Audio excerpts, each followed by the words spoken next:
جب اکبر نے دین الہی نکالا تو حضرت مجدد الفسانی علیہ رحمہ اس کے مقابلے میں آیا. آپ جانتے ہیں وہ تاریخ.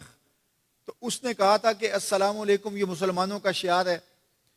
تو ایک نیا لفظ لے کر آتے ہیں. جب بھی کوئی کسی کو ملے تو اس کو کہے اللہ اکبر, وہ بھی جواب میں کہے اللہ اکبر. یہ اپنی طرف سے وہ نئی چیز لے کر آیا.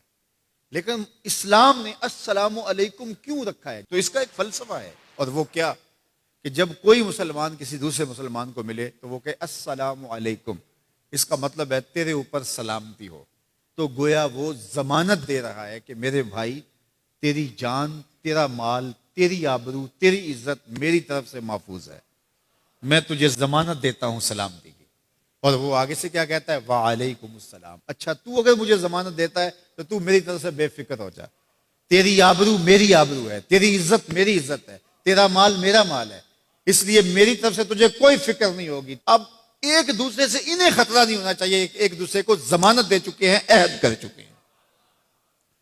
اور اگر ہم سلام بھی لیں اور جڑیں بھی کاٹ دیں تو میاں ہم نے سلام لیا ہی نہیں, ہم نے منافقت کی تھی. حضور نے فرمایا افشوا السلام, تو میں سلام کو پھیلاؤ. یعنی سلام کو پھیلاؤ گے تو امن پھیلے گا. سلام سلامتی سے ہے, یہ آپ امن دیتے ہیں. ہارون الرشید کے زمانے میں ایک شخص کو سزائے موت کا حکم ہو گیا. تو اس قیدی سے پوچھا سزائے موت سے قبل تیرا آخری حق. اس نے کہا کہ میں بادشاہ سے ملنا چاہتا ہوں. انہوں نے کہا ٹھیک ہے.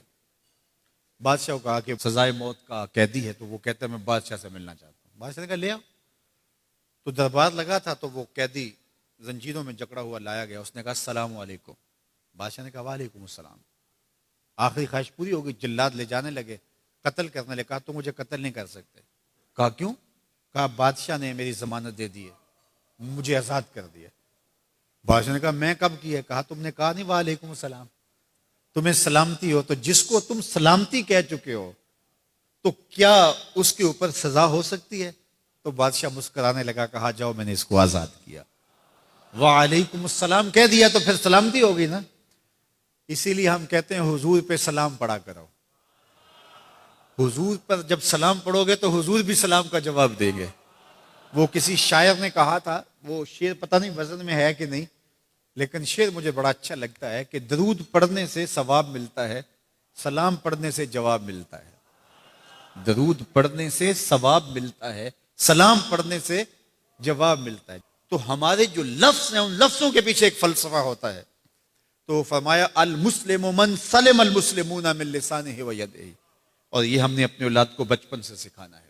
اگر ہم نے ان کو اعلیٰ ڈگریاں بھی کروا دیں, ان کو اعلیٰ تعلیم یافتہ بھی کروا دیا دنیاوی اعتبار سے, لیکن یہ بنیادی سبق حضور کا نہ پڑھایا, تو پھر وہ اس تعلیم کے باوصف بھی آپ کو آپس میں الجھتے ہوئے دکھائی دیں گے. اعلیٰ ڈگریوں کے باوجود بھی آپ ایک دوسرے کا گریبان ان کو نوچتا ہوا آپ دیکھیں گے, اس لیے کہ انہوں نے اسلام کا یہ بنیادی سبق تو ماں کی گود سے پڑھا ہی نہیں ہے. یہ پڑھانا ہے کہ مسلمان وہ ہوتا ہے جس کے ہاتھ سے اور جس کی زبان سے دوسرا مسلمان محفوظ رہے.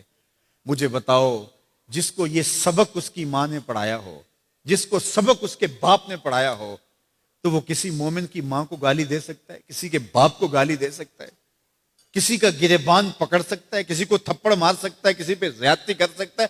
کبھی نہیں کرے گا, اس لیے کہ اس کو حضور کا فرمان یاد ہے کہ مسلمان ہوتا ہی وہ ہے جس کی زبان اور ہاتھ سے دوسرے محفوظ ہو. ہم نے یہ سیکھنا ہے اور اپنے عمل کے اندر اس کو داخل کرنا ہے کہ ہمارے رویے اتنے خوبصورت ہو, ہمارا طرز زندگی اتنا خوبصورت ہو کہ ہمارا پتہ چلے کہ ہم حضور کے غلام ہوتے ہیں.